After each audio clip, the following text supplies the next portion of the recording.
السلام علیکم ورحمۃ اللہ وبرکاتہ۔ میں آپ کے سامنے ایک ایسا خوبصورت واقعہ لے کر آیا ہوں کہ جس کو سن کر آپ کو معلوم ہوگا کہ راز کو کیسے چھپایا جاتا ہے، اپنے نفس کی حفاظت کیسے کی جاتی ہے، دوسرے کی عزت کی حفاظت کیسے کی جاتی ہے، جس کے اندر شوہر کی تعریف ہے، بادشاہ کی تعریف ہے، بیوی کی تعریف ہے۔ تو چلیے شروع کرتا ہوں۔ بیوی ہو تو ایسی۔ ایک بادشاہ محل کی چھت پر ٹہلنے چلا گیا۔ ٹہلتے ٹہلتے اس کی نظر محل کے نزدیک گھر کی چھت پر پڑی، جس پر ایک بہت خوبصورت عورت کپڑے سکھا رہی تھی۔ بادشاہ نے اپنی ایک باندی کو بلا کر پوچھا، کس کی بیوی ہے یہ؟ باندی نے کہا، بادشاہ سلامت، یہ آپ کے غلام فیروز کی بیوی ہے۔ بادشاہ نیچے اترا۔ بادشاہ پر اس عورت کے حسن و جمال کا سحر سا چھا گیا تھا۔ اس نے فیروز کو بلایا۔ فیروز حاضر ہوا تو اس بادشاہ نے کہا، فیروز، ہمارا ایک کام ہے، ہمارا یہ خط فلاں ملک کے بادشاہ کو دے آؤ اور اس کا جواب بھی ان سے لے آنا۔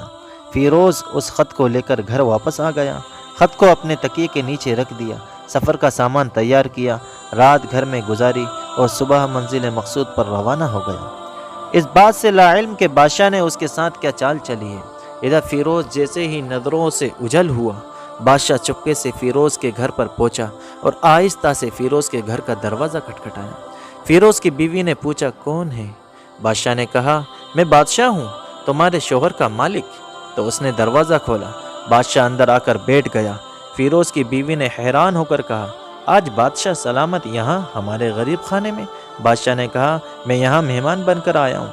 فیروز کی بیوی نے بادشاہ کا مطلب سمجھ کر کہا، میں اللہ کی پناہ چاہتی ہوں آپ کے اس طرح آنے سے، جس میں مجھے کوئی خیر نظر نہیں آ رہی۔ بادشاہ نے غصے میں کہا، اے لڑکی، کیا کہہ رہی ہو تم؟ شاید تم نے مجھے پہچانا نہیں، میں بادشاہ ہوں، تمہارے شوہر کا مالک۔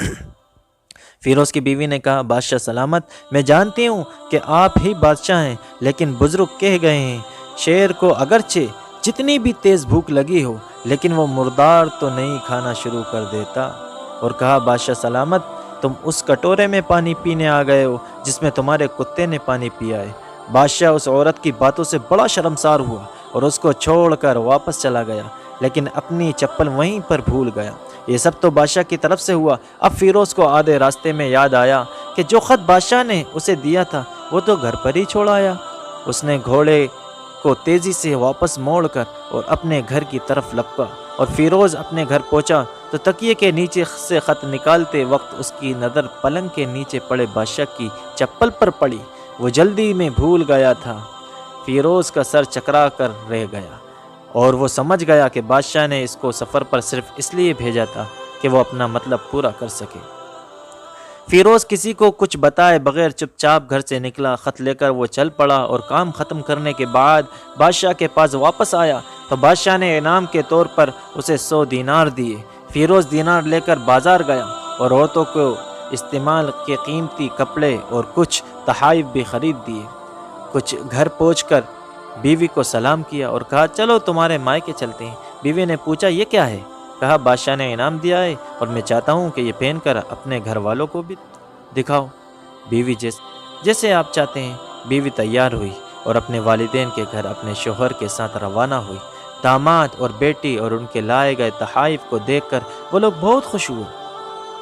فیروز بیوی کو چھوڑ کر واپس آ گیا اور 1 مہینے گزرنے کے باوجود نہ بیوی کا پوچھا اور نہ اس کو واپس لایا۔ پھر کچھ دن بعد اس کے سالے اس سے ملنے آئے اور اس سے پوچھا، فیروز، آپ ہماری بہن سے غصے اور ناراضگی کی وجہ بتائیں یا پھر ہم آپ کو قاضی کے سامنے پیش کریں گے۔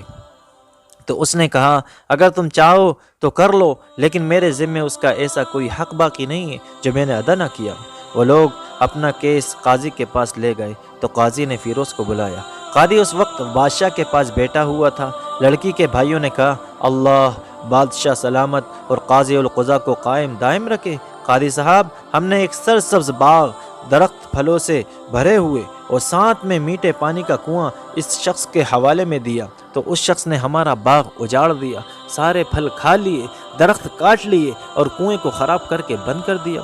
قاضی فیروز کی طرف متوجہ ہو کر پوچھا، ہاں تو لڑکے، تم کیا کہتے ہو اس بارے میں؟ فیروز نے کہا، قاضی صاحب، جو باغ مجھے دیا گیا تھا وہ اس سے بہتر حالت میں نے انہیں واپس کیا ہے۔ قاضی نے پوچھا، کیا اس نے باغ تمہارے حوالے ویسی ہی حالت میں واپس کیا ہے جس سے پہلے تھا؟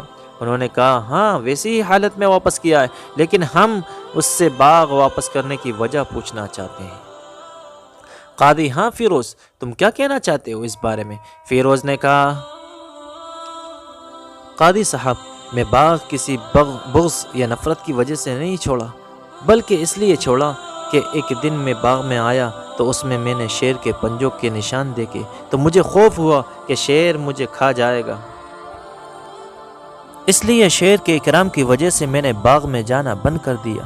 بادشاہ جو ٹیک لگائے یہ سب کچھ سن رہا تھا اور اٹھ کر بیٹھ گیا اور کہا فیروز اپنے باغ کی طرف امن اور مطمئن ہو کر جاؤ، واللہ اس میں کوئی شک نہیں کہ شیر تمہارے باغ آیا تھا، لیکن وہ وہاں پر نہ تو کوئی اثر چھوڑ سکا، نہ کوئی پتا توڑ سکا اور نہ ہی کوئی پھل کھا سکا۔ وہ وہاں پر تھوڑی دیر رہا اور مایوس ہو کر لوٹ گیا، اور خدا کی قسم میں نے کبھی تمہارے جیسے باغ کے ارد گرد لگے مضبوط دیوار نہیں دیکھی۔ تو فیروز اپنے گھر لوٹ آیا اور اپنی بیوی کو بھی واپس لے لیا۔ نہ تو قاضی کو پتہ چلا اور نہ ہی کسی اور کو کہ ماجرا کیا تھا۔ کیا خوب بہتر ہے اپنے اہل و عیال کے راز چھپانا تاکہ لوگوں کو پتہ نہ چلے، اپنے گھروں کے بھید کسی پر ظاہر نہ ہونے دیں۔ اللہ آپ لوگوں کو خوشیوں سے بھر دے، آپ کو، آپ کے اہل و عیال کو اور آپ کے مال کو اپنے حفظ و امان میں رکھے، آمین۔ دعاؤں میں یاد رکھنا۔